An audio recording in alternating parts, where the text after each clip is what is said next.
Good morning, everyone. Thank you for joining me today. Today, we are doing our second annual virtual senior resource fair, and I am extremely excited. We have some amazing guests lined up today, and I can't wait for them to share their information and resources with you. Again, thank you for joining the second annual.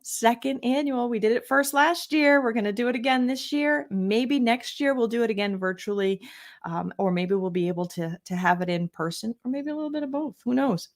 If you can, please take a moment and hit the share button to let your friends and family know about this amazing event. It is being recorded, so you can rewatch it at any time.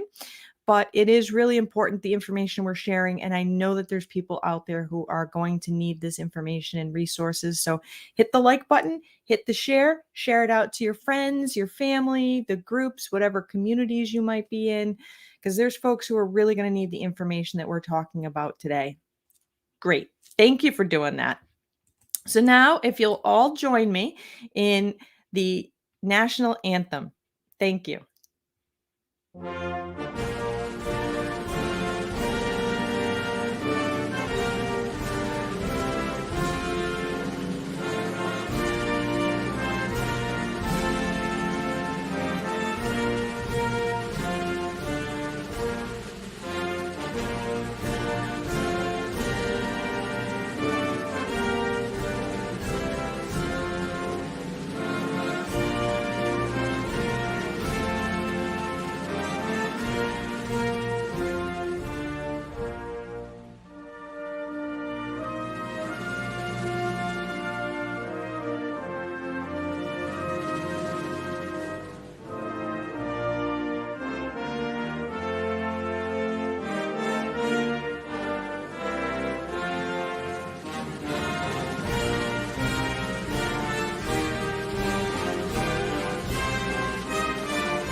Thank you. And if you'll all join me for the Pledge of Allegiance, I pledge allegiance to the flag of the United States of America and to the republic for which it stands, one nation, under God, indivisible, with liberty and justice for all. Thank you. Have to get myself realigned here from standing up to sitting down. So for those of you who are joining me for the first time today, I am Deb Burton. I am the founder and creator of RI Elder Info. We provide the most comprehensive resources for seniors, caregivers, and professionals here in Rhode Island.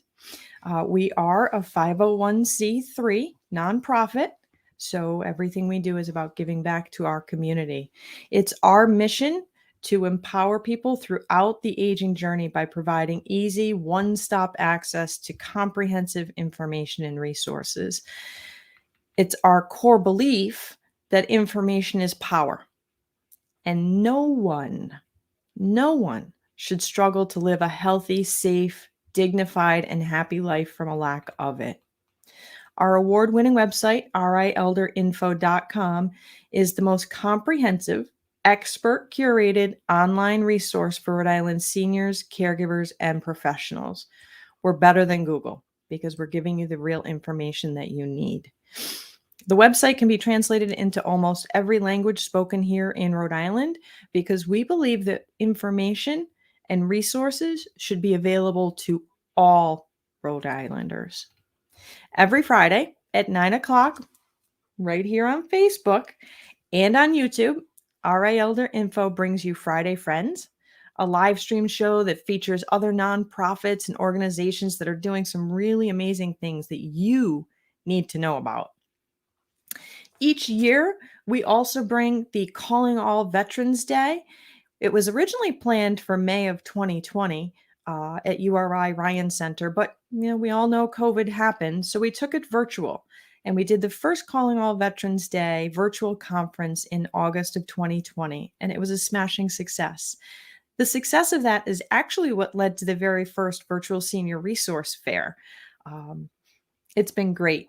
So we held our second Calling All Veterans Day virtual conference, and we're planning to have everyone join us in person in 2022. You'll have to stay tuned for the details on that. I'm very excited to be able to see people in person and gather in person again.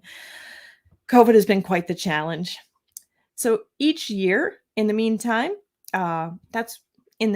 if you need information, while you're waiting for Calling All Veterans Day to take place in the spring, if you need resources for any military members, your veterans, your veteran families and friends, you can download Operation Connect. It's a free printable resource guide right on RI Elder Info's website. That was developed after we discovered that there was not a comprehensive printable resource for individuals who were working with veterans and their families. So we made one. We worked with a bunch of veterans and veteran service organizations, and we made Operation Connect because that's what the community needed. And that's one of the things that's really important to RI Elder Info and important to me as an individual is that I hear from you. I have conversations with members of the community, professionals, the people who are really in it. I call it the actual feet in the street, to be able to find the answers that people are in need of. Not just give the information that I think people should have, but to actually provide information and feedback to what people want to know about. So as a nonprofit, we are dependent on the generosity of our donors and our sponsors to bring this much needed information and resources to our community. If you'd like to support Empowered Aging, and please feel free to visit the donate page on rielderinfo.com. We do have some amazing organizational sponsors. We have Oak Street Health and United Healthcare and Tamarisk Assisted Living Facilities, and they support a lot of the work that we do. This virtual resource fair would not be possible without the support of our sponsors for this event. Big thank you to presenting sponsor Commonwealth Care Alliance, our premier sponsor Carelink. They're doing some amazing work out there. Our major sponsors for this event, plus organizational sponsor Oak Street Health. Major sponsors, the Rhode Island Parent Information Network. They're doing some great training over there for many different programs. Wingate Residence on Blackstone. They have some beautiful assisted living apartments over there. And O'Hara Senior Care. They can provide home care resources, skilled and unskilled, to members of the community. England Studio, you've seen their work if you visited rielderinfo.com, because they are an award-winning web design team located right over by Quonset. And the man backstage right now, Ben Barber of D&B Media. Huge thank you to Ben, because he is the one who really makes the magic happen behind the scenes. So all I have to worry about is talking to you guys. So big shout out and thank you to Ben behind the scenes. So make sure you hit the like button and share this out, because there are thousands, and I mean thousands of people who need the information we're talking about today. So I need your help to get that information out to them. So, and now that you've hit the share, you've hit the like, I want to remind everybody that it's really important that if you have questions, my guests today are prepared to answer your questions in the live chat feed. So if you have questions, just put them right in the chat and we can bring them up on screen and ask our guests, because we want to make sure that we're answering the questions that you have. That's really important. So again, I would like to introduce Tanya Anderson from the Commonwealth Care Alliance. Hi, Tanya. Good morning, Deb. How are you? Good. How are you this morning? Very good. Thank you for having me. It's a pleasure to be here. Yeah, I'm really grateful for you guys providing the sponsorship for the work that we're doing today. Can you tell everyone who is Commonwealth Care Alliance? Commonwealth Care Alliance, Deb, is both a payer and a provider-based organization. We are a not-for-profit whose mission is to improve the health and well-being of seniors and individuals with disabilities.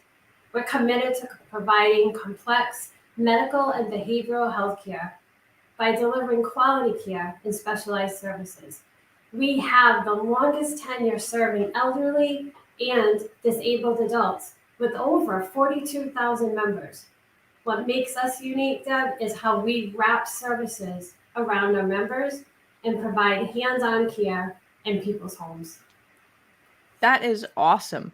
And so Commonwealth Cares Alliances, what are the Commonwealth Care Alliances plan offerings? So here in Rhode Island, we have 3 individual health plans. We have 2 PPOs, preferred provider organizations, that offer our members freedom of choice with no referrals. And some of those members may even be eligible for a telephonic and or in-person case management. All that's required, Deb, is that those members choose a primary care provider.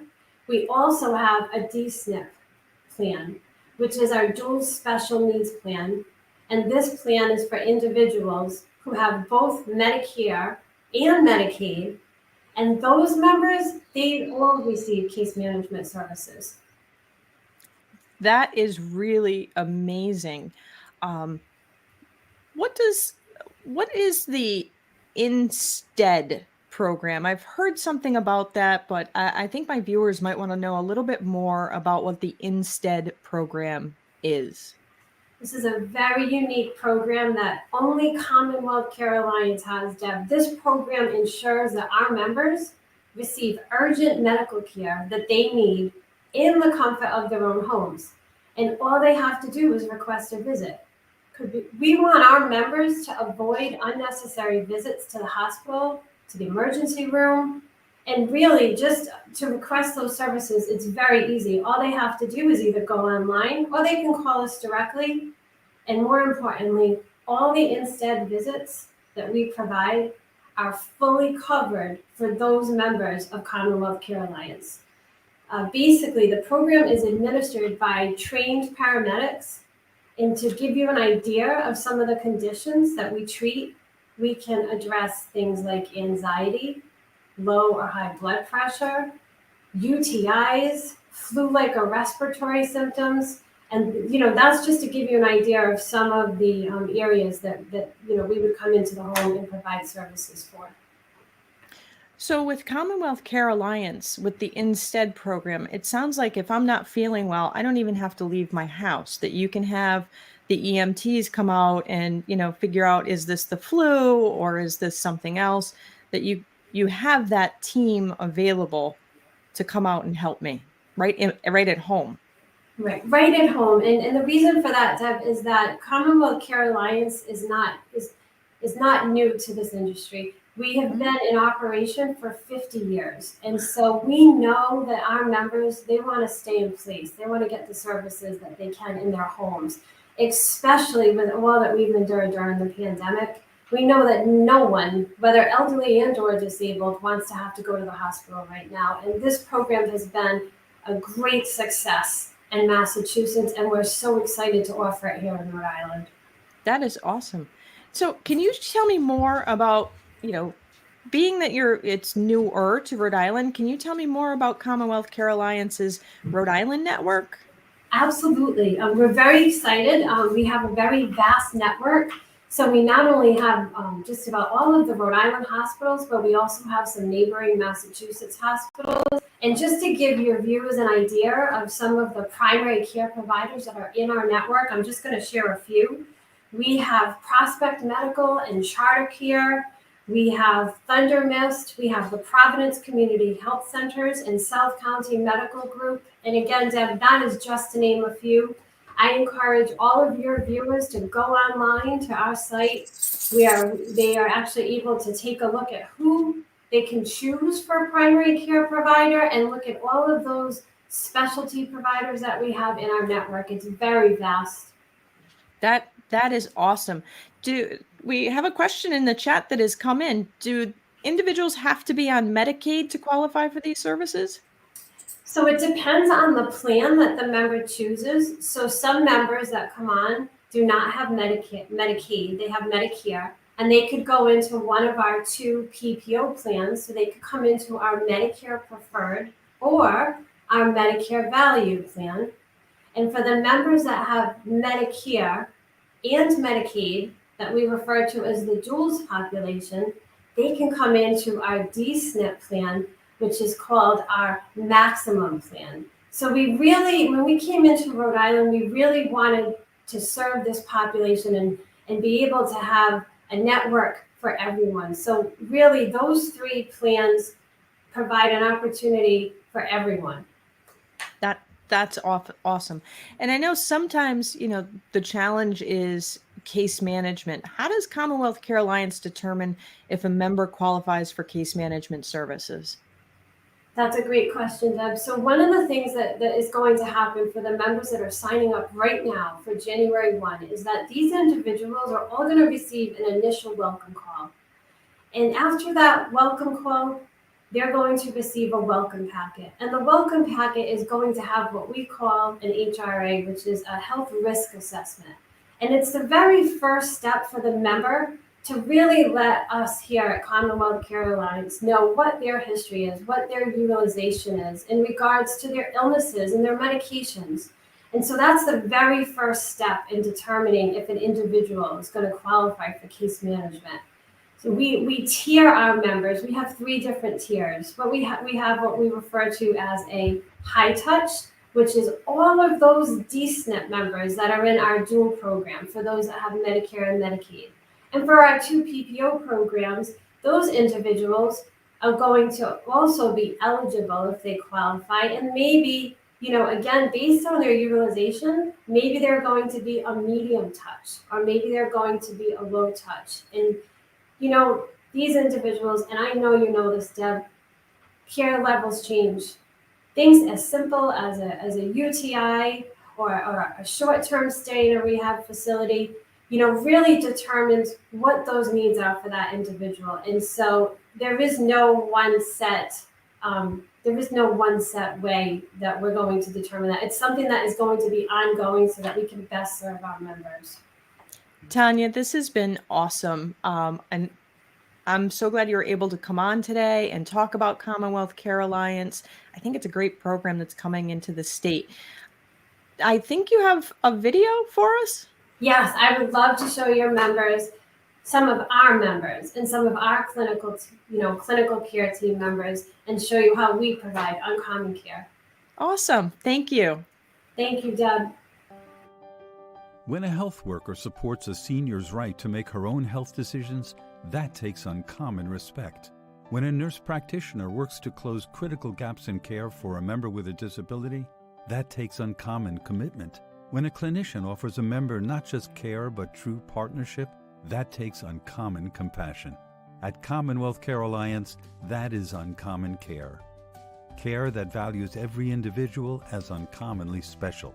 Because to give strength to the frail and independence to the elderly, to foster ability in people with disabilities and stability in those coping with stress, to offer hope to the living and dignity to the dying, and to help those with the most complex needs live safely in their own homes, that takes extraordinary skill and passion and grit and teamwork. That's uncommon care. That's Commonwealth Care Alliance, Rhode Island. Pretty cool program. I really appreciate Tanya being able to come on today and share that information. We have another amazing sponsor doing some really great work. I'd like to introduce you to Robin Early of CareLink. Hi, Robin. Hi, good morning. Good morning. Thank you so much for being a sponsor here today. Tell everyone, what is CareLink? So CareLink is a network of healthcare providers providing care wherever seniors call home. We range from providers that serve individuals in long-term care, home care, adult day health, hospice, senior housing, and even outpatient services. And these are providers that provide care throughout the state of Rhode Island. Robin. We're also, oh, sorry. Nope, that's okay. I was just going to say, you guys do some really amazing things. You provide some really unique services. Mhm. That's correct. We also are direct care providers of services for dental throughout the state within long-term care and assisted living, and also in adult day health. We provide audiology and podiatry services on site within those communities so that individuals don't have to go out to the community. And we also are doing rehab services. And our rehab services, our newest thing is that we're branching into outpatient services. And we're really excited about that. We just opened a partnership with the Parkinson's Place in Warwick, which is our newest outpatient clinic, which will be doing not only rehab services to serve individuals with Parkinson's and other health conditions, but also wellness services. So individuals can stay healthy and well and live in the community for longer. That's awesome. Parkinson's Place, right over on Airport Road. They do some really amazing stuff in there. It's magical. I'm so glad that you're partnered with them, and I'm really grateful that you guys were able to be one of our sponsors today. You're doing great work, and I'm always happy to help you get the word out there. Thank you, Deb, and I so appreciate all that you do. You're a wonderful resource in this state, so thank you. Thank you so much, Robin. All right. Truly, this event would not be what it is without the support of all of our sponsors. So Commonwealth Care Alliance, Carelink, Oak Street Health, which is also our organizational sponsor, the Rhode Island Parent Information Network, Wingate Residences on Blackstone, England Studios, D&B Media, and O'Hara Senior Care. And remember, today, all of my guests are happy to answer your questions. Just put them right in the chat box below, and we can bring them up as you've already seen happen, and we'll get those questions answered for you. So my first guest today works for the Centers for Medicare and Medicaid Services. She did join us last year, and she gave such amazing information, we had to have her back. So she's going to tell us about the 2022 Medicare updates. I'd like to welcome Helen Mulligan from CMS. Hi, Hi, Deb. Helen. How are you? Thank you for this opportunity to speak at this event today. And I'm going to briefly discuss 3 topics: Medicare open enrollment, the flu vaccine, and Medicare coverage for COVID-19 and related services. Ben, can you start the slideshow, please?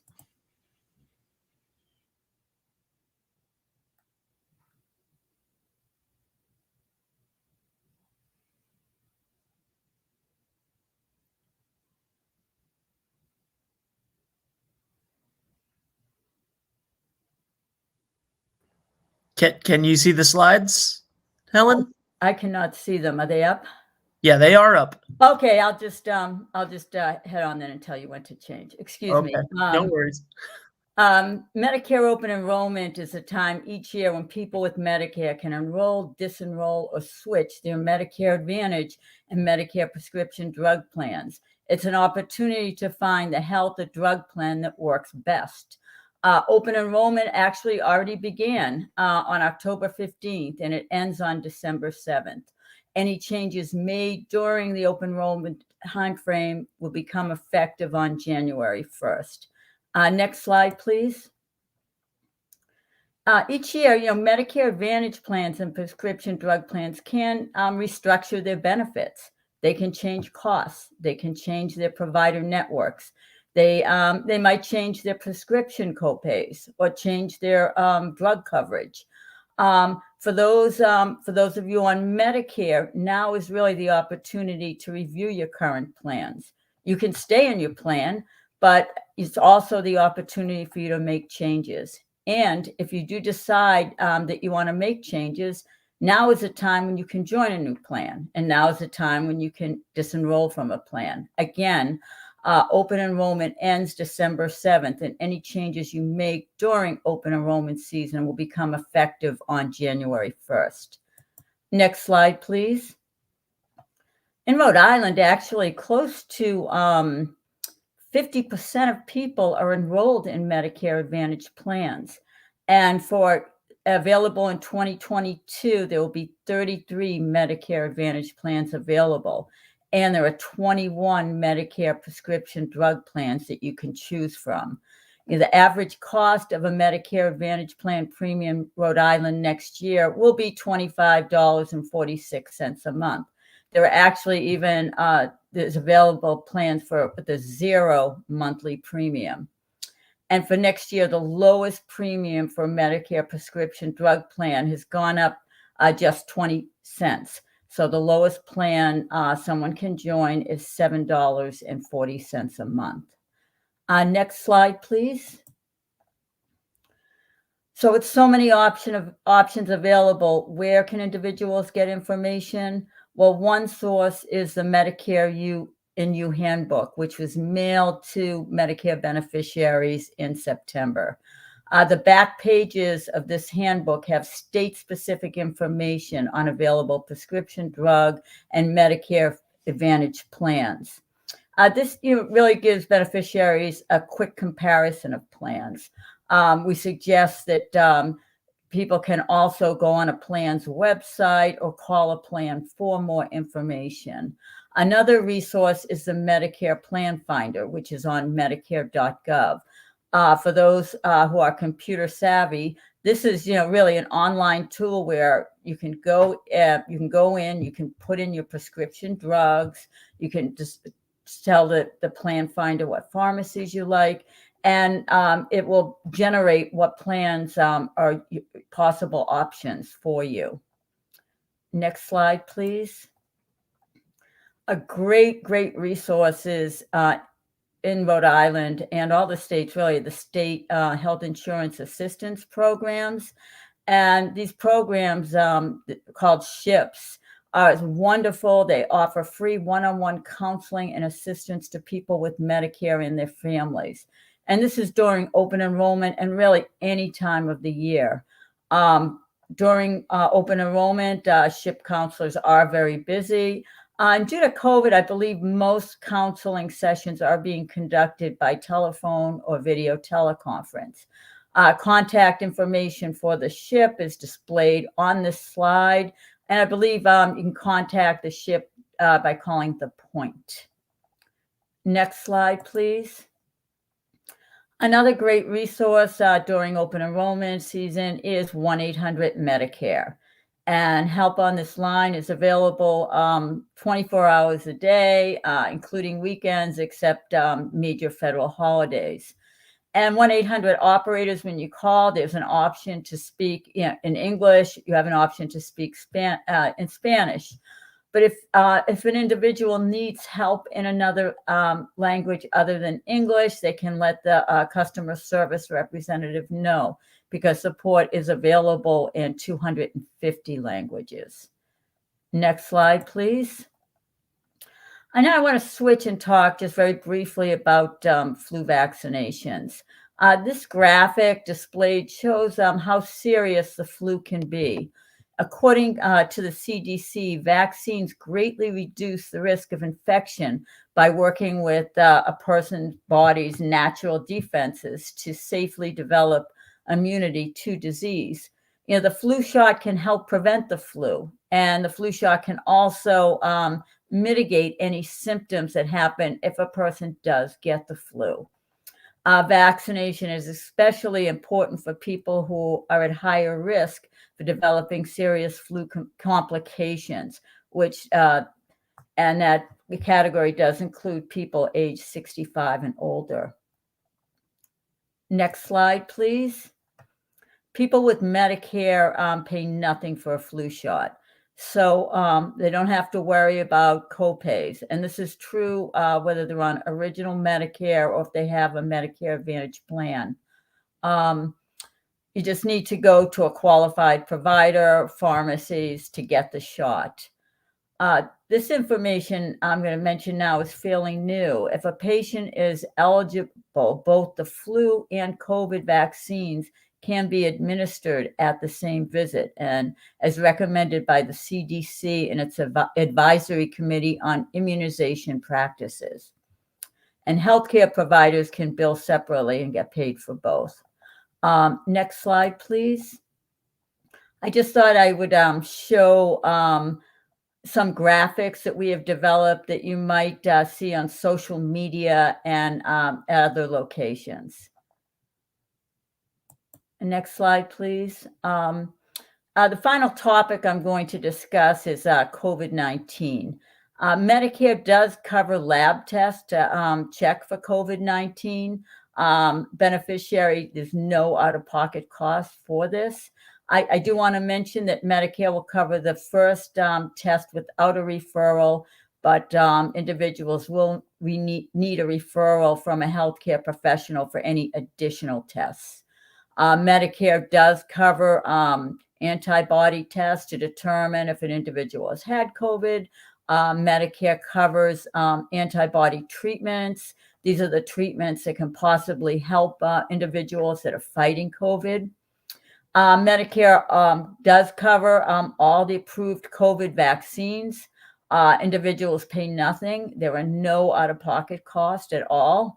And if individuals can't get to a pharmacy or other locations because of perhaps medical reasons, Medicare will pay for a health provider to give you a vaccine at your home.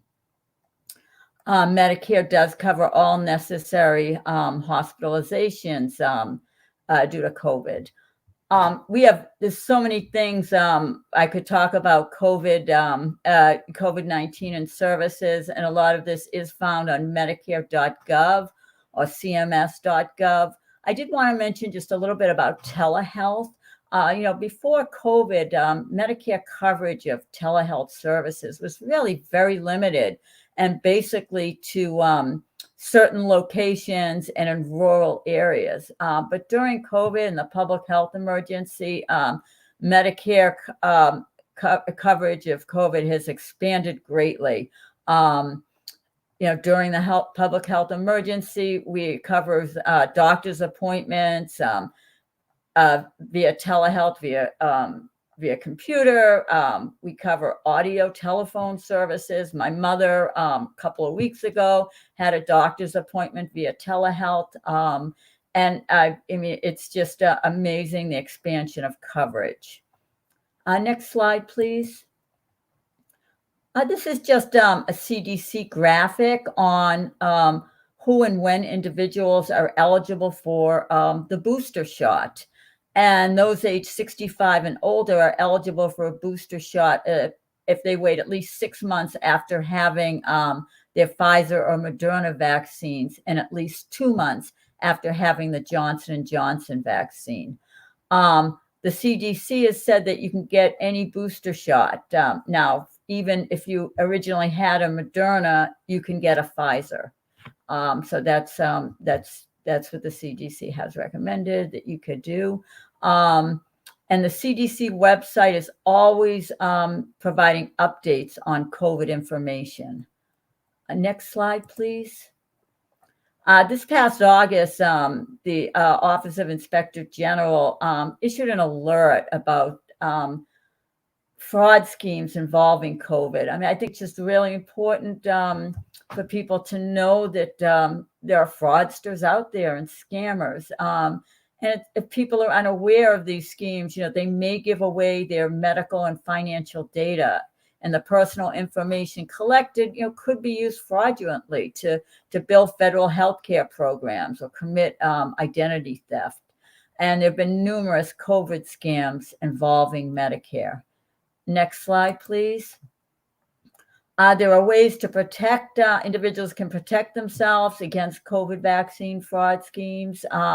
Just know that you won't be asked for money to get your vaccine. Never ask that. Be cautious of unsolicited calls, text, and posts, emails, anything requesting personal data. And, tell individuals, please don't share your COVID-19 vaccination card on social media. Posting contact content that includes a date of birth and healthcare details or other personal information, could possibly be used to steal your identity. Please be aware of scams with contract traces. Also, real contract traces will not ask for your Medicare number or financial information. If you suspect fraud, there's various places you can go to report it. Rhode Island Senior Medicare Patrol, Rhode Island Attorney General's Office. There's 1-800-Medicare. There's 1-800-HHS tips line. And this information is displayed on the slide. So I'm sorry, I talked really fast and provided a lot of information, but I want to thank you. This concludes my presentation. And Ben, you can stop the slideshow now. Helen, that was great. And, I think one thing that's also super important, and I want to make sure that people hear it directly from someone who works with Medicare and the Center for Medicare and Medicaid Services, because I feel like if I've said it once, I've said it 1,000 times, but I think it's important for people to hear from an expert. Will Medicare cover long-term care? Medicare does not and never has covered long-term care. And that's since Medicare was created and passed into law in 1965. Medicare does cover care in a long-term care facility, like a skilled nursing facility, but that's limited service and only up to 100 days, and only if a person is eligible for that care. That is super important. Thank you, Helen, for coming. I am so happy that you were able to share that the COVID shots are going to be covered and the flu shots, and the fact that telehealth is going to be sticking around. I think that that's really important. Telehealth will stick around during the public health emergency. We just it was actually Tuesday after 5:00. We announced the physician fee schedule, and the final rule for the physician fee schedule also goes over telehealth services. And after the public health emergency ends, many of these services will continue until the end of 2023. And at the end of last year, 2020, Congress passed a bill that did allow for the behavioral health to be covered with no end for behavioral health services. So that is a telehealth service that will continue. That is absolutely amazing. Thank you so much for coming on today, Helen. I really appreciate it. Thank you. Thank you. So my next guest and his fellow senior center directors really dug in deep during COVID. They did amazing work. They had such a huge impact on the lives of so many older adults in the last almost 2 years of this pandemic. I'd like to welcome Bob Robillard of the Senior Center Directors Association. Big cheering for the senior centers throughout COVID, Bob. I just got to say. Hey, Deb, thank you so much for having us on today. Thank you and Rhode Island Elder Info and all the other presenters for the opportunity to get the word out of all the great work that happens every day here at our centers across the state of Rhode Island. As a president of the Senior Center Directors Association, I represent about 27 centers from Westerly to Woonsocket. And our services are available to all of our Rhode Islanders age 60 and older. And our goal is to help them live in their communities as long as possible in the most healthy and connected ways possible.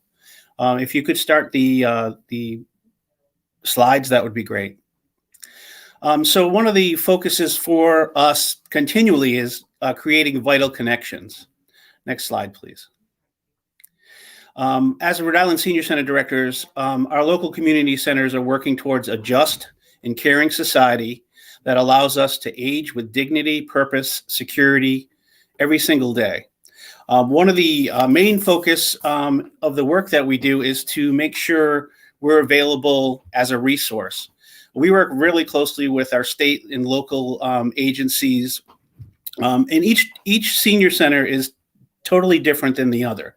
They may provide similar services, but they're a reflection of their community. There are basically two types of senior centers: multi-purpose centers, where services are not just for elders, but are for youth and families, and they are under one roof. And then there are single-purpose centers that provide services strictly for elders. Some are municipal departments, some are private nonprofits, but they all provide comprehensive service for Rhode Island seniors. Next slide, please. What are these vital connections? One of the things we found during COVID is vital connections were more necessary than we ever thought. The vital connections, what we provide with food to reduce hunger, health services to prevent disease, deal with mental health issues, very similar to what our previous presenter was talking about. Having resources and connecting people to services increases their quality of life. The National Council on Aging president basically talked about the ingenuity and resiliency and the hard work in countless senior center staff. That's one thing I can say. We have incredible staff. That's what provides the connection to services and the wraparound that happens for our seniors. So despite the pandemic-related challenges, these connections are enduring. While the delivery methods changed because we did have to pivot during COVID like there was no tomorrow, we still maintain that our connection and minimizing social isolation was the main focus, and meeting the basic human needs of our seniors is really what we do daily, but it just got ramped up, and the need for it was so important during COVID. So these centers reflect the cultural diversity of the communities that they're in. We're located in neighborhoods. We're part of the kind of the fabric of the community. And I think one of the major benefits is particularly with our Senior Center Directors Association, we shared resources.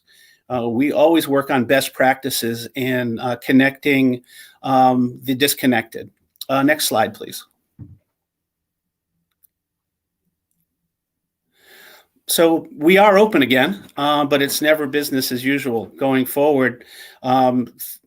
We deal with vulnerable adults all the time.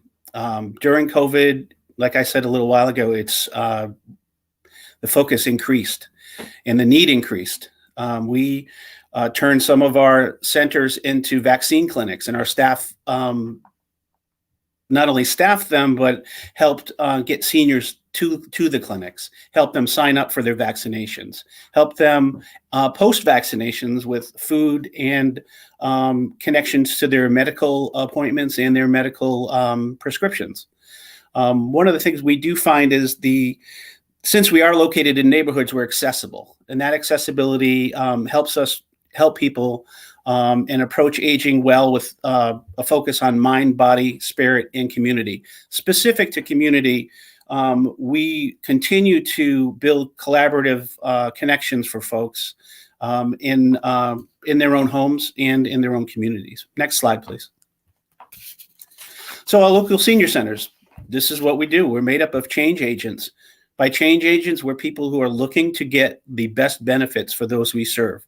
We're creating innovative solutions to improve health and economic security of every person, regardless of race, income, or background, and have the resources necessary to age well. Our goal is to help people be successful and healthier in their daily lives. We find our centers serve as a gateway to the elder service network. Our average age of those we serve in our senior centers is 72, and they utilize our senior center 1 to 3 times per week. We offer a wide variety of services, meals and nutrition, information and assistance, case management services, health, fitness, and wellness programs. We do public benefits counseling, which our previous presenter talked about Medicare open enrollment. A lot of that happens at our local senior centers. We provide that service and connection to those benefits, and sharing information is kind of our forte. That's why we work so closely with Rhode Island Elder Info in our Office of Healthy Aging. There's an opportunity for more collaboration at all times. We're always looking to do that. But we also offer the opportunity for our folks to volunteer or to participate in civic engagement opportunities that they hadn't previously. They come in for social and recreational opportunities, educational, cultural, and art programs, intergenerational programming. We found that there's been a lot of success during COVID with some virtual connections with seniors and students at some of our schools. And the opportunity to build community when isolation was the norm seems to be the model that needs to continue going forward. Next slide, please. So throughout COVID and beyond, I kind of spoke a little bit about this already, but we kind of played an outsized role in addressing an issue that we knew was important way before the pandemic: social isolation. One of the reasons our senior centers are so successful is we address social isolation every single day. The connection piece that I just spoke about is exactly why our members attend our centers. We maximize connection, health, and awareness around what strong communities are made of. Seeing our seniors as a resource and seeing our seniors as a valued member of our society with more experiential credits, which is something we should always be looking to get knowledge from. And as I said, since each center is located in the neighborhood, we know our constituency and we know them well and we know their needs. Next slide, please. So I can say in closing, Rhode Island Senior Centers are directly responsible to maximize health and well-being of our communities. Our staff transformed our centers into virtual classrooms overnight, and in doing so provided continued means of social engagement and activity during bleak times. Our services turn the table on the ageist stereotypes about older adults and use of technology. They're getting better every single day, and they're having more opportunity to do that at our centers. So we feel that we've become an even more integral part to the health care delivery system that in each of our communities, because we did get people to their vaccines. Now we're getting people to their boosters and signing them up for that. Our goal doesn't end with any crisis. It continues. The goal is to connect. Next slide, please.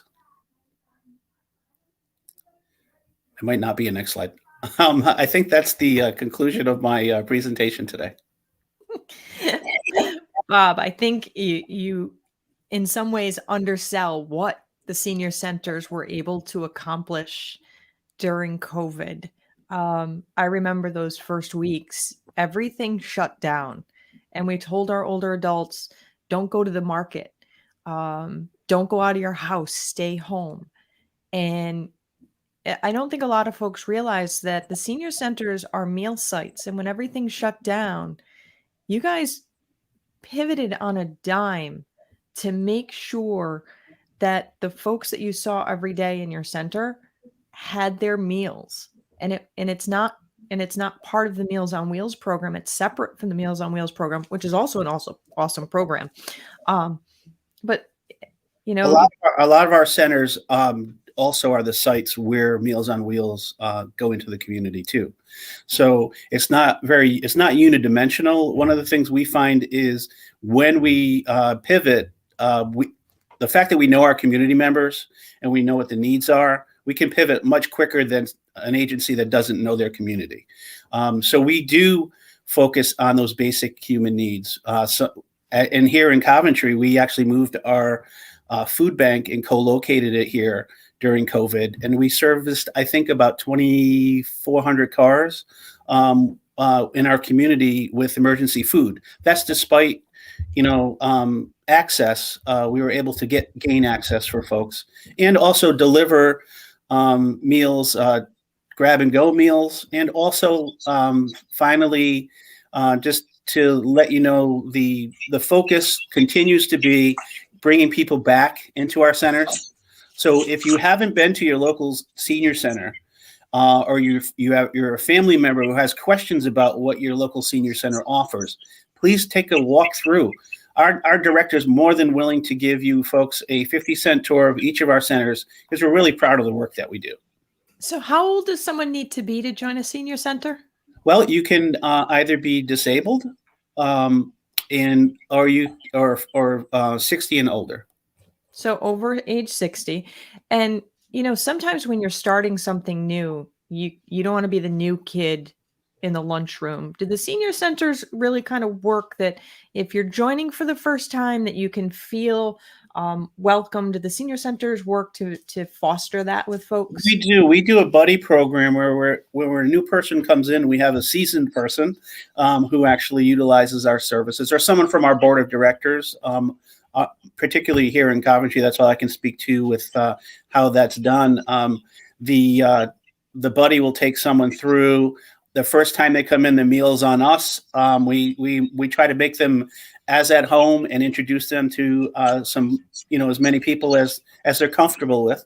Everyone's different. Some people come in more ready, and some people need a little bit of kind of baby steps. One of the things we do know is everybody that's in our center has experienced that first step in. So they're already experts at it, and the comfortability comes with time. That's awesome. And I can tell you, I've been to your center. It's amazing. You have a great mixture of individuals across the age spectrum there. And it's a really welcoming community at your place. I can tell you, every place that I've walked into, every senior center is very welcoming. State, I think we all have a similar model of openness and community development and community integration. And the more folks that come in and see the services, the more opportunity they'll have to benefit from them. Yeah, that's awesome. And Mary Wise Hughes was saying, Hope and Maine's Nourish Our Neighbor program helped feed many older adults during COVID, and many of those meals were provided through some of the senior centers. It's like you're such an access point. One of the things we always want to be that's our goal. Our goal is to be a valued resource for our communities. And we are, and I'm not just speaking for myself, all the other directors in our state are competent, elder specific and generalist professionals that know the system, know the service spectrum, and can connect people. And I think that message is one that needs to be heard, I think, statewide, that our senior centers are the connectors. We're the feet on the street, as you've said before, Deb. We're the boots on the ground. We are the people that provide the services and also advocate for those services. Yeah, I encourage everybody who's watching, check out your local senior center. They really are doing some really cool stuff. And, Tomas Antonio was just asking, can people just stop in, or should they call first to make an appointment? Yes, they can do it either way. It depends, on what their comfortability is. Access, our doors are open. I mean, we are community providers. So if folks feel comfortable coming in, just come in and we will make you feel at home, and we will give you some opportunities that you haven't had before you walked in. Awesome. And you can call too and make an appointment that way too. Either way, there's no wrong door for folks to access our services. That is perfect. Absolutely perfect. Well, Bob, thank you so much for coming on today. And big shout out to the SHIP Medicare counselors out there. They're doing amazing stuff. So I appreciate you coming on today. Thanks for the opportunity. Thank you. So big thank you to all of our sponsors today too. Commonwealth Care Alliance, Carelink, Oak Street Health, for helping me bring this to you today. It's just been amazing so far. And so my next guest will share incredibly important information about the Rhode Island Medicaid application process, especially since we just heard Helen say that Medicare does not pay for long-term care. Don't forget, our guests will answer your questions if you drop them in the chat.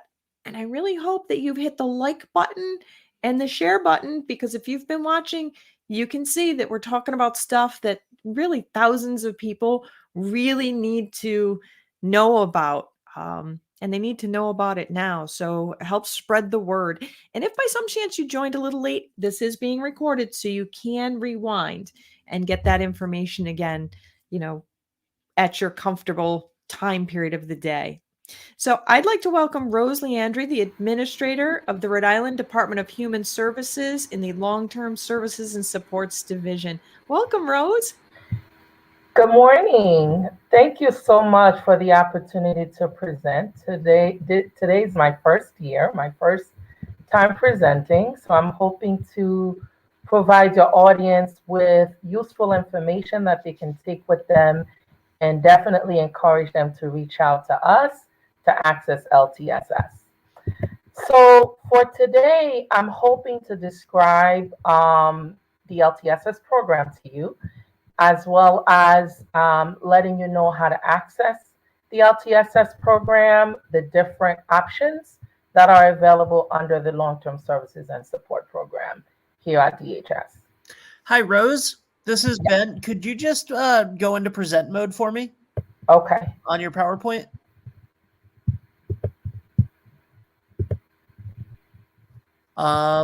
Nope. Okay, we lost the PowerPoint. So if you, when you just reshare, if you just go up to the top of it and hit the little play button. Okay.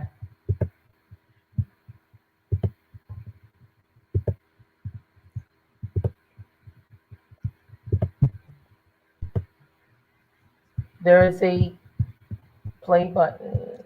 Yep, it right above where you are right now. Mm-hmm. Go up to the very top where the orange is, and you'll see right there, there. Thank you so much. Thank you. Okay, so today I'll move on to. I want to give you a little bit overview about DHS as a department. Our mission, led by Interim Director Celia Blue, is an organization of opportunity. Its vision is that all Rhode Islanders have the opportunity to thrive at home, work, and in the community. These are our DHS guiding principles. We strongly believe in right place, right service. We always want to keep our customers in the loop through information and notices, and we want to inspire confidence. Two things that I want to flag about us, DHS as an agency: we are really committed to the whole family approach, specifically for the long-term services and support. We know that most often family members are the one applying for their loved ones, as well as we want you to know that we are committed to diversity, equity, and inclusion. DHS has 4 divisions. We have the Office of Child Support, Office of Healthy Aging, Office of Rehabilitation Services, and Office of Veteran Services. We have 6 branches, and our administrative headquarters is in Cranston. Now to the long-term services and support information. What is long-term services and support? LTSS is a spectrum of services covered by the Medicaid program. I usually tell people it's a higher level of Medicaid that allows you to access a variety of community-based services, either at home or in a facility setting. This program is for individuals with chronic and disabling conditions, impairments, and illnesses. LTSS, you're able to access it, like I said, in a variety of settings. These are some of the examples that are available under LTSS. Once you become eligible for LTSS, you can access adult day services, home care services, which is having a CNA or a personal care assistant assist you with your daily activities, eating, bathing, getting dressed, preparing meals, or moving from one place to another. Under LTSS, you can access case management services, home delivered meals through Meals on Wheels, employment supports program, Medicaid management, the personal emergency response system, as well as any other special Medicaid equipment and supplies that you may need. Now, I talked about the different program settings and options for LTSS. We usually categorize that under 2 categories. We have the institutional setting, which is for those individuals who are in a intermediate care facility, specifically individuals with intellectual and developmental disability. And of course, under institutions, we have nursing home. The other bucket, or the category that we categorize LTSS, is our home and community-based program. Under the home and community-based program, you have a variety of program options. You can go through a home care agency to obtain your CNA or HHA or personal care assistant program. You can receive LTSS and have that covered the assisted living facilities for you, DD group homes. We have a program called the PACE, Program of All-Inclusive Care for the elderly. LTSS will cover that. And we also have a self-directed model that we are seeing with COVID. More and more customers are accessing this service. So I'll go a little bit about the different, like how the description of the different programs. I talked about the agency base. Like I said, you have a CNA or a PCA through a home care agency that would assist you with your activities of daily living. Assisted living, as you all know, it's a 24-hour facility. It's a step down from a nursing home that they're able to cover all of your personal care need, homemaker need, medication management, and other therapeutic and recreational activity in that facility. I talked about the PACE program.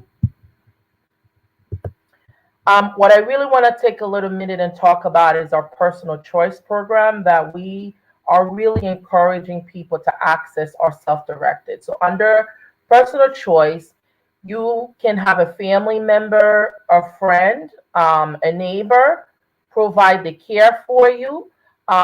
This program, under this program, you are considered the employer for that person. You are provided with a budget that you're able to use the budget to support all the services descriptions that I discussed in the earlier slide. So we come up with a budget for you based on your level of need, and you're able to say, I want to use my budget to pay for home care services, or I want to use part of my budget to pay for Meals on Wheels program. I want to use part of my budget to pay for an emergency response service. So you have this budget and you're able to manage that budget that fits your need. We also have a shared living program that we find a lot of people are accessing because they are choosing to stay in the community instead of going in the nursing home, but they are unable to live by themselves. So what they're doing is they are either looking to move with a family member or a friend, and that person is paid to take care of them on a 24-hour per day basis. The independent provider program, it's a slight different from the personal choice. You can have your family member provide the care for you. We also have a state registry that you can go into that registry instead of going through a home care agency. You could go through the registry and pick a provider that matches your need, that you connect with. Or if you have a family member, you can have that family member provide that care for you. The difference between this one and personal choice is for this one, you do not have a budget. We have a fiscal agent that manages all of these services for you. You're able to receive service coordination under a service advisement agency, but that home care piece, it's you are able to pick someone of your choice to provide that service. And of course, for those who might not be eligible for LTSS, the state has the home care, OHA at home care program. We also call it the CNAM program. And basically, the program provides you with home care services.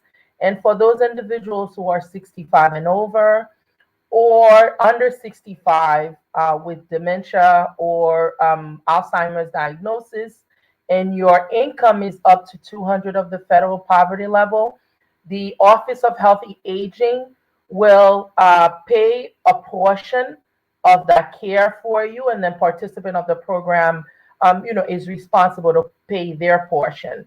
I know sometimes it's like $4. They have $4 an hour, $7 an hour, as opposed to the true cost of having a PCA or a CNA go to your home. And we also have the Medicaid Preventive program. You don't have to apply for LTSS to access Medicaid. If you are active on community Medicaid and you need support for home cleaning or laundry, basic support that would maintain you living in the community safely. If you had back surgery, we don't want you to be cleaning or vacuuming. So you're able to access the Medicaid program to support these needs that you have, as well as minor environmental modification to your home. Like I said, the goal of our LTSS program, specifically the home and community-based program, is really to make sure that individuals are able to remain in the community, in the comfort of their home, as long as they wish to be, and reach out to LTSS and we'll be able to talk to you about the different options that might be available to suit your need and for you to be able to accomplish that goal. Now, after all of this, what are the eligibility criteria for LTSS? You have to be a Rhode Island resident. And like I said, you need to have a disability or chronic health condition that limits your ability to carry out one or more activities of daily living. And there are the financial criteria. Your resources and assets have to be below $4,000. For LTSS, there's not a strict income limit. Right now, I think the limit is probably over $10,000. So we normally tell people there's not a strict income limit. What we also review as part of the financial screening is your spousal assets and income. The other part to the eligibility process is a clinical determination. So applicants have to submit medical documentation to show that they meet the clinical level of need for LTSS. And the documentation that you submit vary depending if you're moving into a nursing home setting or if you're remaining in a community setting. Some consideration we do have real estate consideration for LTSS. So the state may seek recovery of your Medicaid expenses by placing a lien upon your probate estate. We also have a 5-year financial review that we do. Other consideration is cost of care. I talked earlier about that there's not a strict income limit. What happens is right now, recently, the governor and the Department of Human Services Advocacy and the legislature have improved that our personal need moved from 1,092 to 2,383 or 82, I believe. So anyone who's making under that a month would have no cost of care. But if you're making above that personal need allowance, then we would count that minus your expenses. We would ask that you pay that towards your care. So that's what I mean when I say we don't have a very strict income threshold for LTSS. How do you apply and access LTSS? So we try really hard to make the process very accessible to you, very easy for you. So you can access LTSS through our online portal. You can, of course, submit a paper application. You can also call our customer service, DHS call center, and you are able to get an eligibility technician on the line who will process the application, who will take your information and assist you in apply over the phone. You can also reach out to the point for application assistance, and of course, our DHS customer service line. You can reach out to us and we'll have a social worker walk you through the process. All the different LTSS forms that are needed, you're able to find those forms on the EOHHS website. just wanted to give you a quick overview of what our online portal. You're able to go in on our online portal and create an account. And once you have that portal, you're able to not only submit your application. If we need additional documentation, you can go on there and upload the documentation that we request, as well as you are able to go in, check the status of your application and every information that you need to know about your LTSS program. Want to flag a little bit something about on our paper application. If you choose to submit a paper application, we ask that you remember to circle the program, because the paper application is for multiple DHS program. So we ask you to please remember to circle the LTSS program. So couple of application tips for you. Spouse's information. If you are married, you must include your spouse information, your date of birth, and definitely every single page of the application, we need a signature for that. It takes us about 90 days to process your application, but right now we are processing applications without any financial complexity in under 60 days. That's awesome, Rose, that it's under 60 days. A couple questions have come up. Yes. So when people are applying for Medicaid, there's a wide variety of services that they can pay for. Sometimes people are hesitant to apply for Medicaid because they're afraid that Medicaid is going to come take their house. Do you have people who are going to come out and, ask an elder for the keys to their house, or how does that work? Because I know that that's a fear that a lot of people have when they're considering applying for Medicaid, is that they'll have someone come take the house.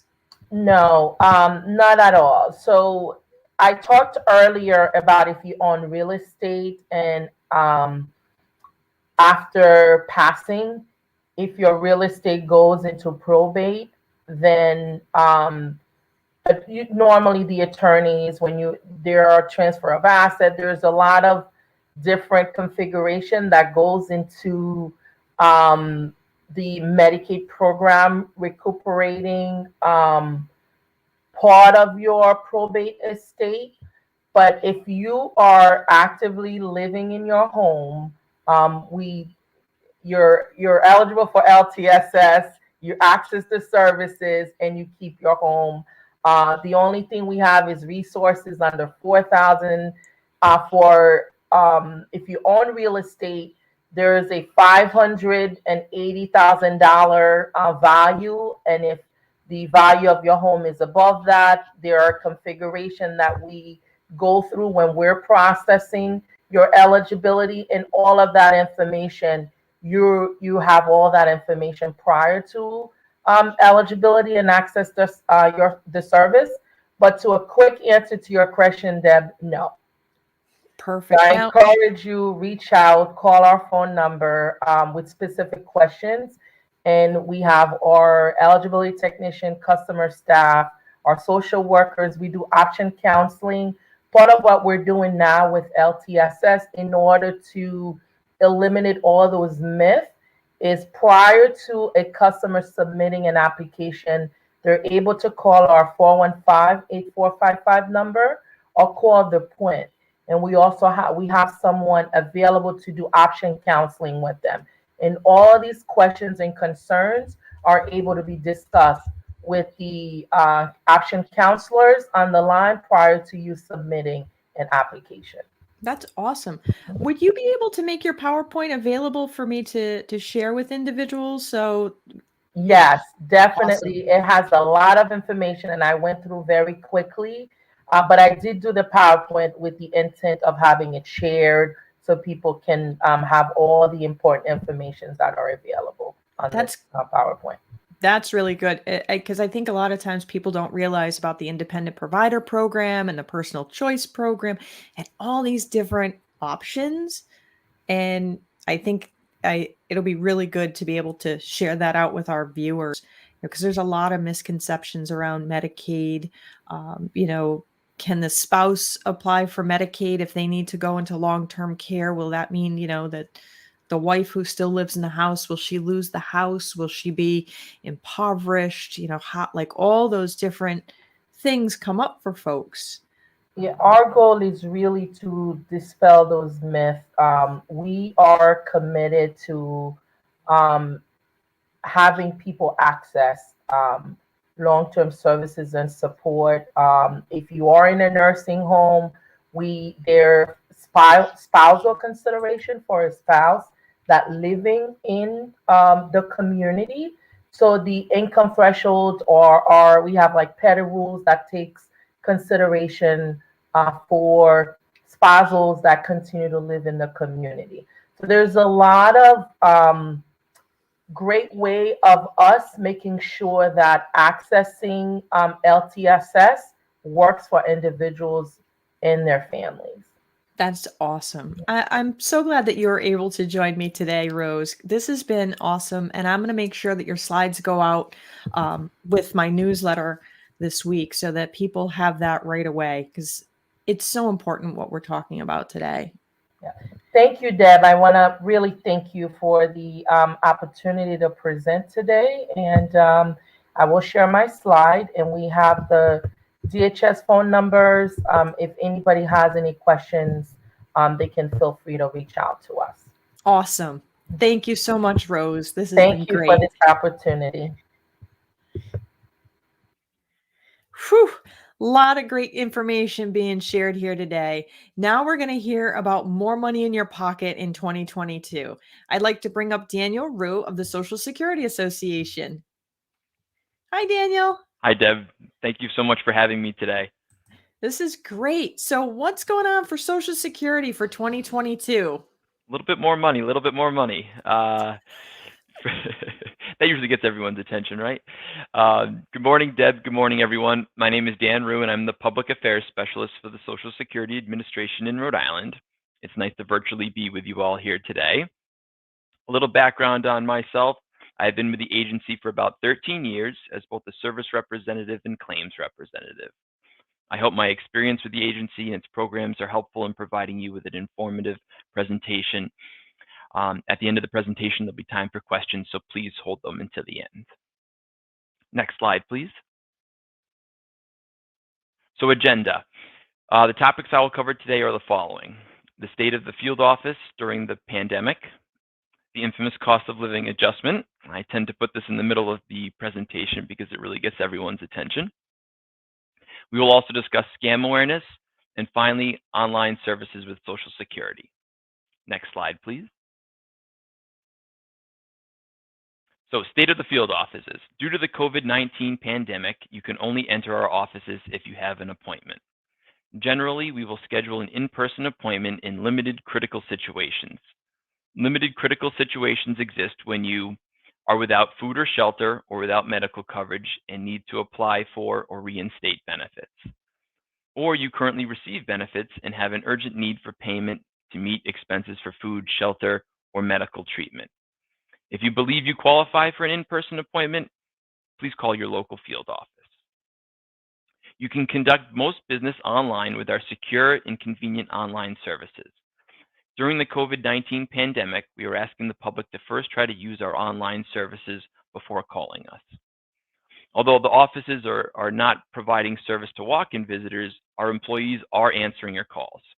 You can find the phone number for your local field office by using our field office locator and looking under Social Security office information. The toll-free office number is your local office. Finally, there's been a lot of talk about the Real ID. A Real ID is not mandatory to enter a Social Security office. If you need to show identification, a state ID, driver's license, or passport is perfectly acceptable. For more information on the Real ID, I'd suggest going to the Department of Homeland Security website. There's a lot of really good information on there.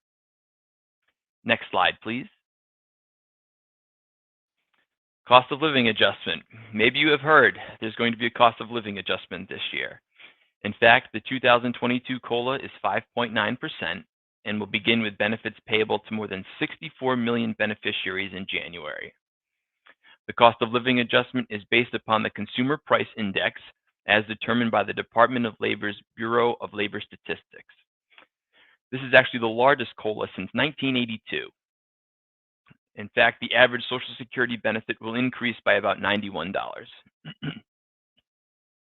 Notification letters will begin being mailed out the first week of December, and they're staggered, so it could be throughout the month. Or you can go online at socialsecurity.gov to view your updated benefit instead of waiting for the mail.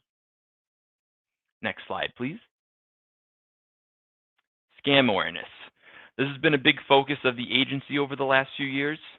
These scammers can be tricky and aggressive. I know I've personally received plenty of these calls over the last few years, so let's talk a little bit more about the subject. Next slide, please. Did you know there were over 4.7 million reports of fraud, ID theft, and other reports to the Federal Trade Commission in 2020 alone? 1 in 5 people lost money in imposter scams in 2020, totaling $1.2 billion. Next slide, please. Scam awareness in Social Security. Social Security does contact citizens by phone for customer service purposes, but generally those who have ongoing business with Social Security. Like if you had an issue recently and you contacted us, we might call you back, or if you're filing an application, something like that. But Social Security employees will never threaten you for information or state that you face potential arrest or other legal action if you fail to provide information. In those cases, the call is fraudulent, and we suggest that you hang up immediately without giving them any information. To report fraud or allegations of fraud, here's the website for the Inspector General at the bottom here.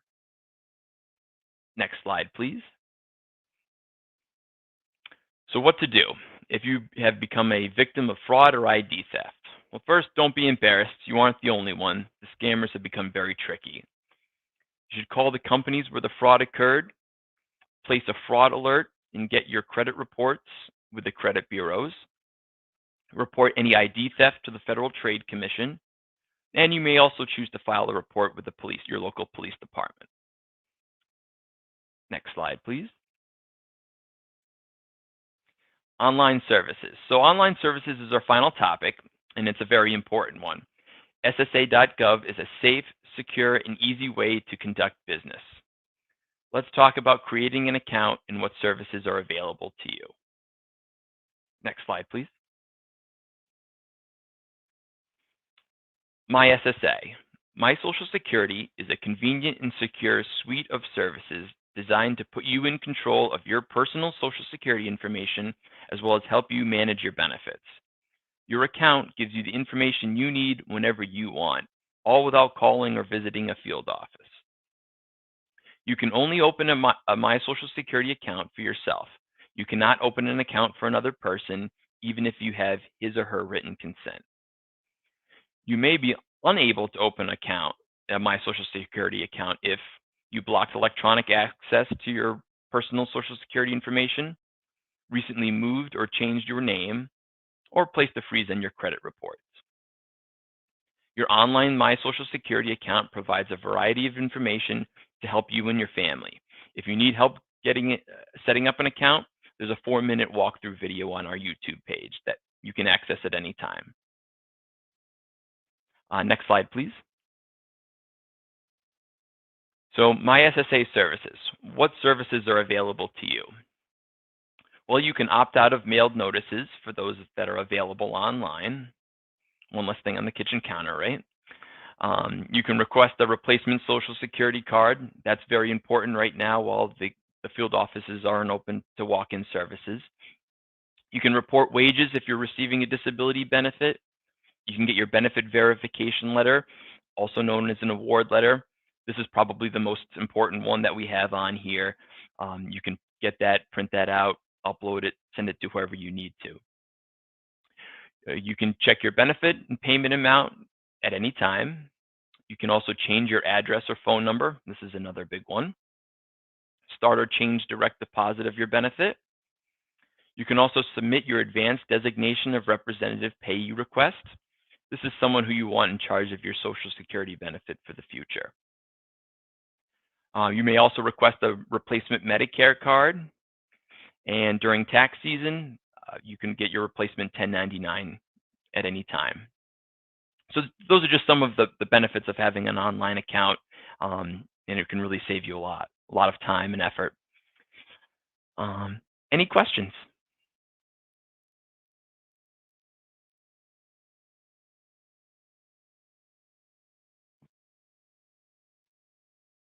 Hey, Deb, I believe you are muted. Sorry, Deb, couldn't hear you. Hey, there we go. Yeah, that's what happened when I hit the mute button. You would think after almost 2 years of like being online that I would Happens to know us not to hit all. the mute. Yes. Yes. So as we're on Facebook now, a lot of times there's like these games of what's the first concert you went to or what's your first car? Can those kinds of questions be phishing questions that are also connected to password questions? Possibly. The website has changed a little bit recently, where we're not asking you those out of wallet questions, where what was your first car, or who do you have your mortgage with. It's more based on either an ID that you have or an email address that we would email you a link where you click on your own link and you can get into the website. But that's a good question. That's awesome. And if I needed to say help my mom um maybe change bank accounts for her Social Security direct deposit, Mhm. am I allowed to help her or does she need to like fill out paperwork that would give me permission to help her? You have a lot of different options with that. If Okay. if she has an account, you Yep. can certainly help her navigate that online and change it there. You could also call with her over the phone, where we'll ask her some identifying questions, and then if you want to help with the routing and the account number and all of that, we can add that to her record. Or if she wants, she can. And this is probably the third tier, I would say, is send something into the office with her information in the direct deposit. That's awesome. And you said that people have the ability to go into and meet face to face the office, like meet people face to face in the office. Um, do they and you said they need an appointment for that? Yes, it's in very limited in critical situations. If you have any questions about whether that is whatever issue it is a critical situation, call the field office. They'll be happy to help you.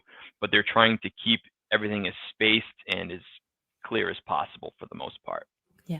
And there was something that came out like before COVID, and a lot of people were concerned, and that was whether or not you need to have one of those real IDs in order to get into the Social Security building. Is that required? Nope, nope.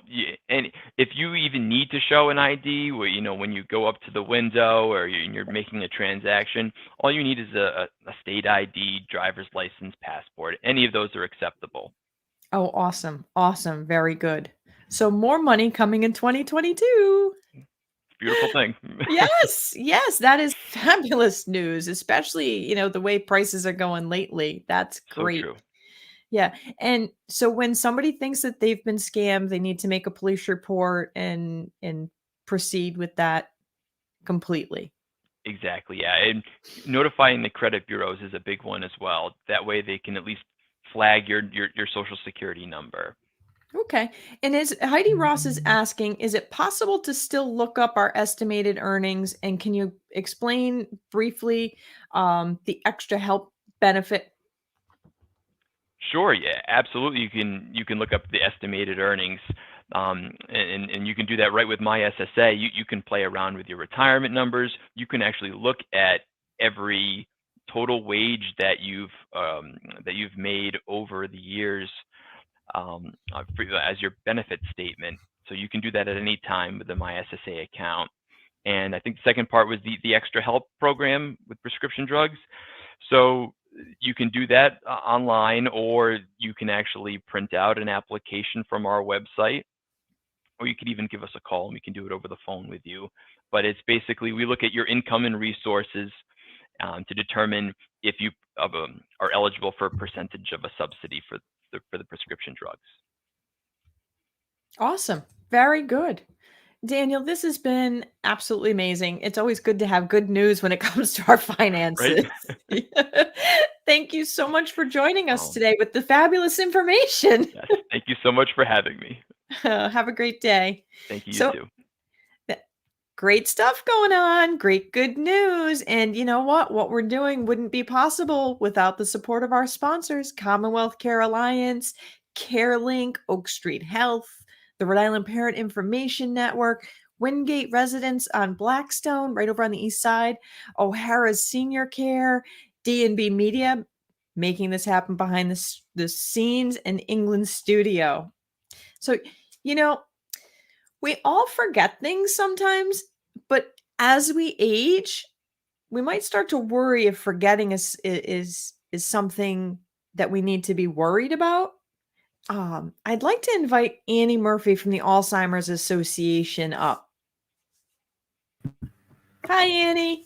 Good morning, Deb. Thank you so much for having me this morning. Yes, thank you. So, Annie, when should we be concerned about forgetting? Absolutely. Well, I've actually put together a PowerPoint presentation today. So if Ben can begin sharing that for me, we can begin. And, Deb, I'm going to be trying to cover as much information I can in the little bit of time that I had. But, I think it's just really important for people to, recognize that I'm the program manager here at the Alzheimer's Association, and I've actually been with the organization for 11 years. And just a couple of years ago, the organization actually changed its name from just the Alzheimer's Association to the Alzheimer's Disease and Related Disorders Association.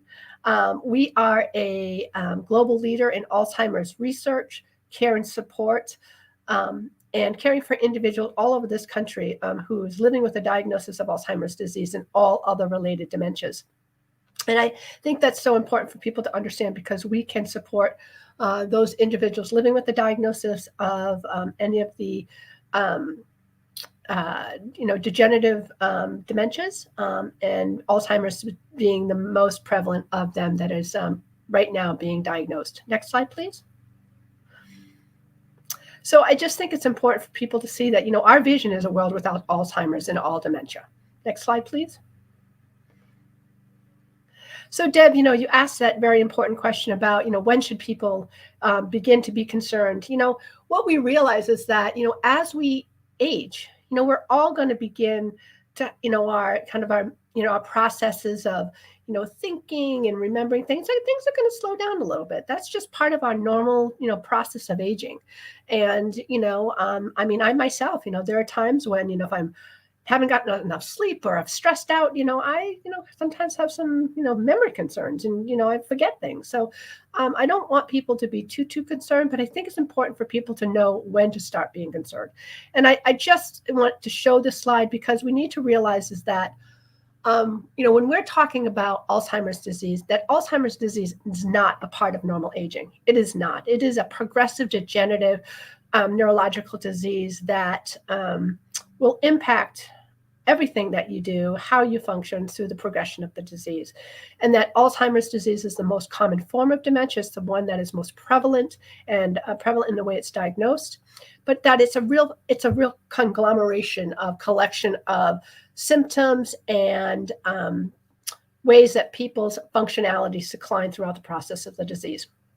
They include cognitive changes, behavioral changes, and psychological changes. Next slide, please. So, there are risk factors for Alzheimer's disease, and these are the types of things that we here at the Alzheimer's Association want to get the word out, and that we want to educate people because there are risk factors. And age is the most prevalent form of risk, is the risk factor. As we get older, our likelihood of developing Alzheimer's disease or another related increases as we age. And as you can see on the slide, 1 in 3 individuals right now, seniors, are dying from this disease. Family history, is another risk factor. If you have a sibling or a parent with a diagnosis, that puts you at a higher risk. There are also genes associated with Alzheimer's disease and some of the other dementias. And that also puts a person at risk. Head injury is something that we all need to be concerned about, even, when we're young people and, in grade school and, our little people who are, riding their bikes for the first time. So head safety and preventing concussions is extremely important throughout our lifestyle. So if you're biking or rollerblading or playing football or soccer, protect that brain. And then we know that lifestyle is, we're studying lifestyle and how that impacts our cognitive health as we age. And, the research is showing us that, what we put in our bodies and how we are exercising and, how we age well, there are some correlations between having brain health, cognitive health. So these areas are being studied each and every day. And, I just encourage each and every one of us that as we age, that we, do everything we can to have good, healthy, we have good brain health. That's including exceptionally good sleep, anything that we put in our bodies in the way of food, it needs to be, really good for us.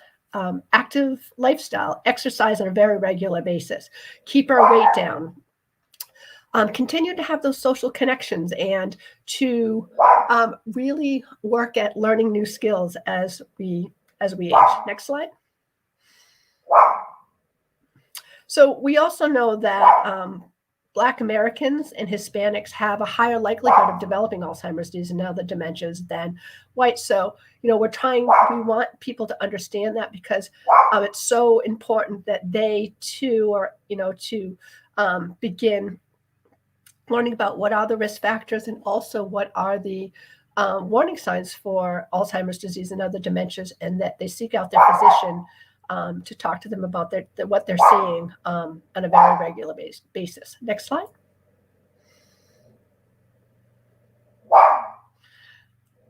So I have to apologize. I have my friendly little fur baby in the background right now, and he's just saying hello to all of my neighbors.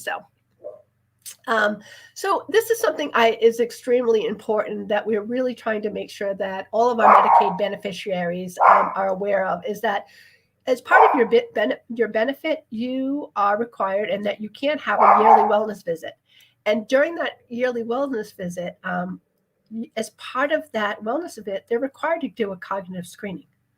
So I can tell you that we know that not all physicians are actually completing that cognitive screening, but what it's actually doing is allowing you to be proactive on your cognitive health and to begin to talk to your physicians about, what may be some of the warning signs, what kind of changes you're noticing with your memory or your cognition, or, your ability to, there may be things in your life that are skills that you have that may be changing. So, I encourage any Medicare beneficiary to know that as part of your wellness exam, you should be having your cognitive screening, so that you can begin to have a baseline as you age to see if there's any kind of changes that are occurring.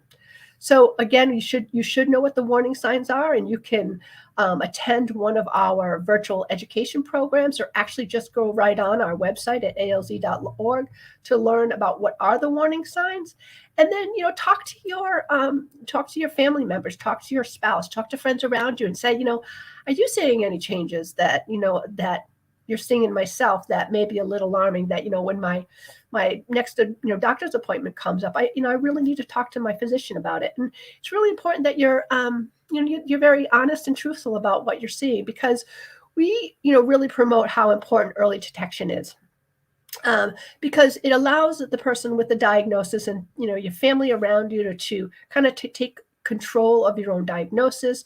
It allows you to take, early steps to make plans for your, future, if you do develop a progressive dementia, that allows you to kind of take charge of your own, course of health, and who's going to be, supporting you through that journey. It also, with an early detection and early diagnosis, it also allows you to take benefit of some of the medications that may support you and support your, control some of the symptoms that you may be experiencing. It also allows people, if they're interested, in get involved in clinical research and some of the early intervention, early prevention studies that are taking place right now. Next slide, please.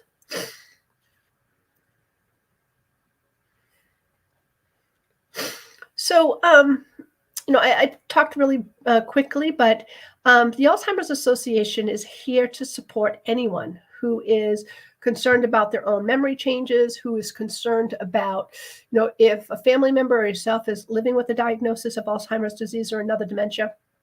We are here to support you 24 hours, 7 days a week, and throughout the entire course of the journey of Alzheimer's disease disease or other related dementias.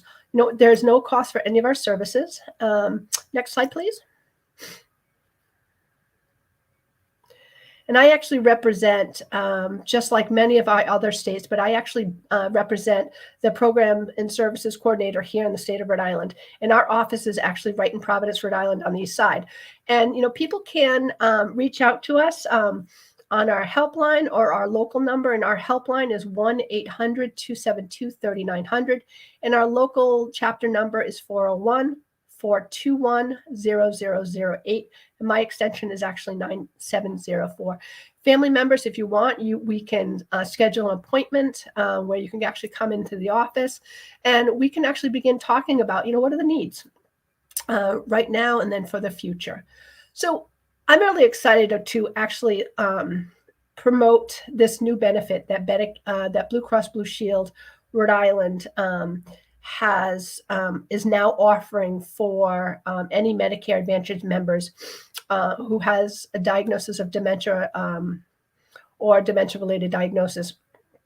And it's a benefit that is coordination with the Alzheimer's Association. It's called Dementia Care Coordination. And again, this is for anybody who is a Medicare Advantage member right here in Rhode Island. And what this will allow is that a physician will make the referral to one of our dementia care memory specialists, and it will allow for our memory care specialist to work with the primary family member to over the phone to create a care plan, and for current and future needs. And that care plan will actually be written up, and a copy of the care plan will be sent to the Medicare recipient and then the physician. And we will actually, our memory care specialist will actually follow up with the caregiver over the next 4 to 6 months, kind of based on what the care plan is. So we encourage, anybody here who is a Medicare Advantage member, you can reach out to your primary care physician, or just call the Medicare concierge team at the numbers that are provided on the screen today, and get referred for this new benefit that is being offered by Blue Cross Blue Shield. Next slide.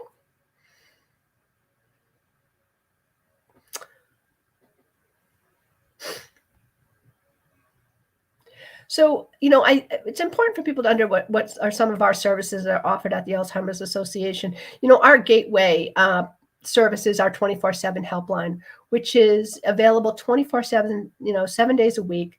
It is staffed by master level clinicians, and it's actually available in over 200 languages through a translation service.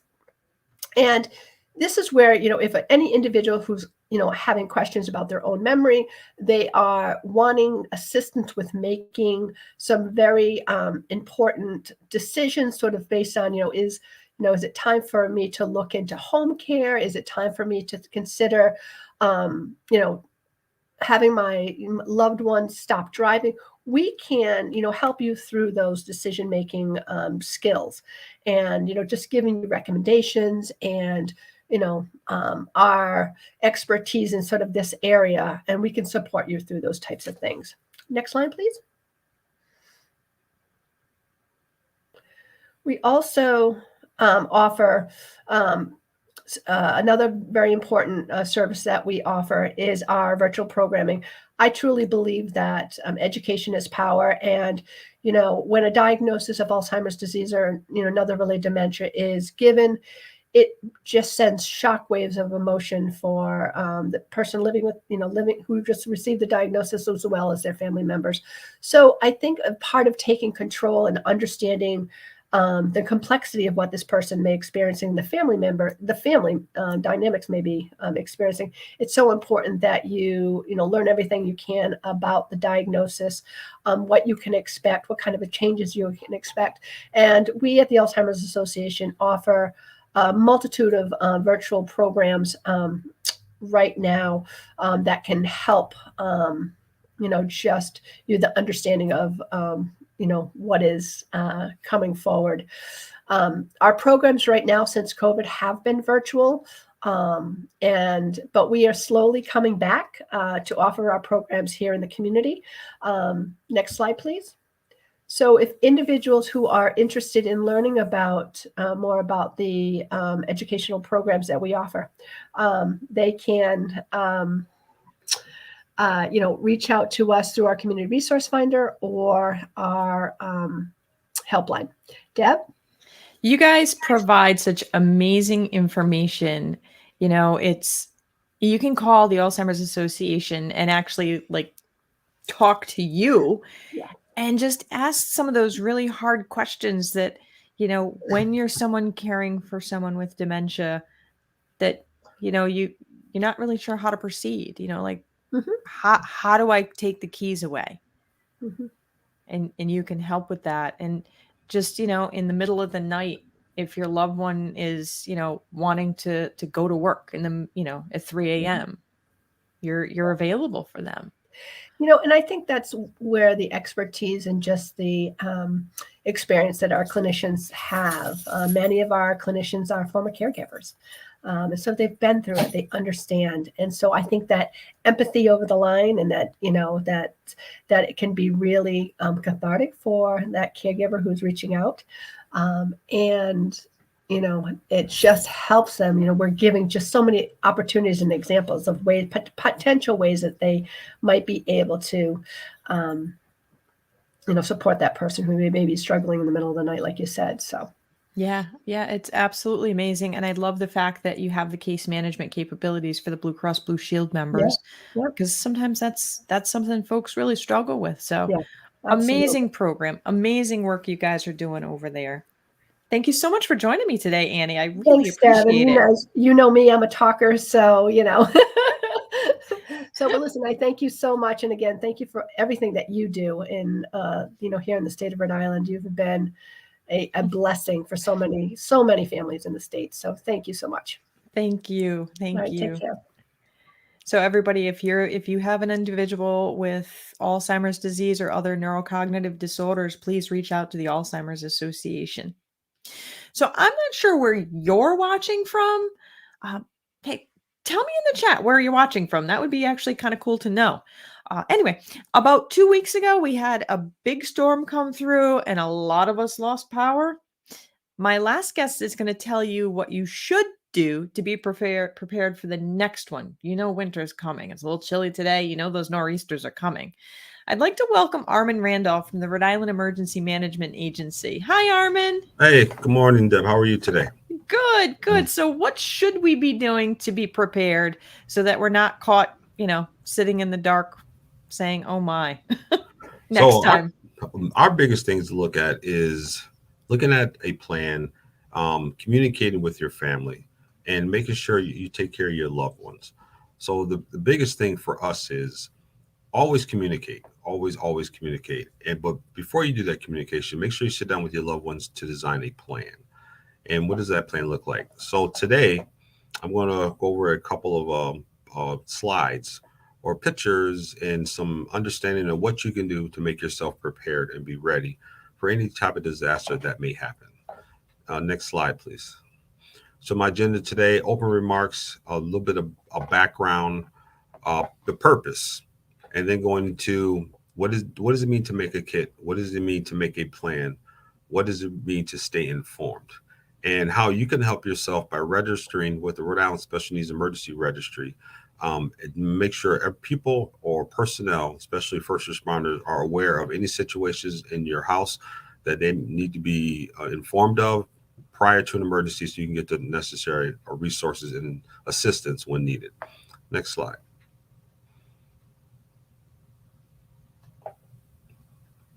So background, emergency disasters can strike without warning, as always. As we know, Deb just pointed out a couple weeks ago, we had some rain, some wind. And before that, we had two events. We had a Hurricane Henri, or the remnants from Hurricane Henri, and also a tropical depression called Ida. So what does that mean for you? And what does that mean for us at the Rhode Island Emergency Management Agency? What does it mean about how local officials can help you help yourself? Next slide. So as we know, going back in the past, what kind of disasters have affected Rhode Island? We see right here Hurricane Carol from 1954. Next slide.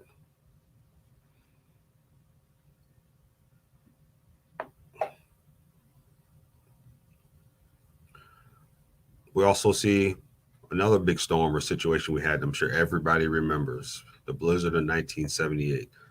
Some of us had good times, some did not have good times. And I mean, is a way of we were kids or we were elders or we had to take care of our families. Next slide. And the most recent or close to recent is the Great Flood of 2010. That was a devastating event for a lot of people in this state. And there was a lot of discussion of, what could I have done or what can I be better prepared for the next event? Next slide. So this presentation, next couple of slides, we'll go through what it means to make a kit, make a plan, and stay informed, and how to help yourself or help your loved ones be prepared for the next event. Next slide, please. Make a kit. When we talk about make a kit, we're saying how can you be prepared to grab and go a bag full of essentials, or I would say grab essentials when you need to go. And what does that essentials mean? The kit can be used in your home if there is an extended power outage, or it can be used if you have to go to a shelter. During an emergency, you will probably not have time to shop or search for the items you need. And as we've seen on TV a lot of times, when there's a storm approaching, you see a lot of people going to the store, buying certain things. Well, now let's make this a lot easier and make a kit beforehand. We can have it ready to go. Next slide. So what does that kit consist of? Some common essential things will include water, some non-perishable food items, a weather radio. I know there's a lot of products out there, especially out the Red Cross, and there's other places you can find a weather radio that is not even battery powered. You can do it, you can crank it with just the power of your hand, and it provides electricity for that weather radio to work. A first aid kit. Some weather radios even include a flashlight that comes along with it. Always important to have cash. A lot of times power goes out, it means the credit card machines do not work. And we're not talking a lot of cash, just some cash to have on hand. Essential tools could be a screwdriver, pair of pliers, maybe even a hammer in case you need to remove something or move when you go to a shelter and you need to assist yourself in setting up your location. A couple of these supply medications, if possible. Important documents. We always know we have important documents with us, especially now when we have under the COVID. There's a lot of people that have the vaccine card or your insurance information or your Medicare, Medicaid information. Make sure you have that with you in a plastic bag. And if you have a pet, do you have a backup pet supplies in case you have to leave your residence? Next slide. Other than that, make a plan. Have a list of emergency contacts on hand. It is important to keep in contact with family, friends, caretakers, and other important people during an emergency or disaster. It's also important to have an emergency list of medical information. So when you're making your plan, do you have a list of your contacts, your doctors, your prescriptions that you might have, any allergies you might have? Also important contacts in case you aren't able to contact someone, that the person you can provide it to a first responder, friend, or a family member that is able to anybody else that needs you have to get in touch with to provide information for you. Next slide. And staying informed. So we have a system what is called Code Red. And Code Red is a way for you to receive notifications of disasters, emergencies within your area. And what's also good about Code Red, as you travel, you're still able to receive information in the areas that you travel to. And it's automatically reaches your cell phone once you are registered in code red, and that information can be found on our website, which is scrolling underneath my presentation at riema.ri.gov. You can see all this information about code red, what it means to make a kit, make a plan, staying informed. Next slide. Also important, you can go to our website, you can learn about your emergency shelters in your area. Every city and town in the state of Rhode Island has a local emergency manager agency. So you can reach out to that point of contact and get the information you need for your community. Next slide. And also includes cooling and warming centers in your area. A lot of times, or situations where there's not an emergency, but it's either extremely cold or extremely hot outside, and we need a place to go to make sure we are comfortable. So reach out to your local emergency manager, which you can find on our website in that contact to get information of what's resources are available in your community. Next slide. Evacuation routes, another essential tool. If you have to leave your residence, where you can find information on our website of where the evacuation routes and where do they take you. Evacuation routes, keep in mind, do not take you to shelters. It takes you out of harm's way, and really harm's way meaning from hurricane floods. So they're posted around the state. We worked with the local community emergency managers to say what is the best place to place a evacuation sign in case of emergency or flood waters, and how to get out of harm's way. Next slide. And staying informed. National grid, as Deb mentioned earlier, we had a lot of power outages. We always say make sure you charge all your essential phones, your backup batteries for your phone or cell or your computer before a storm approaches, so you're able to call National Grid if the power is out, or you need to make an emergency call because you need some medical attention, or there's other attention you might need for emergency, so you can still be able to contact 911. Next slide. And always a helpful hand, and we work with all the time, is 211 from United Way. There's a lot of information we provide to 211 prior to a disaster or emergency, and during emergency, that you can just dial 211 and get the information you need and additional information that they're able to provide and have resources or connections to that can help you, get through the situation. Next slide. As we always know, 911 is always the number one call, and when an emergency happens, if you need immediate medical or situational attention. Next slide.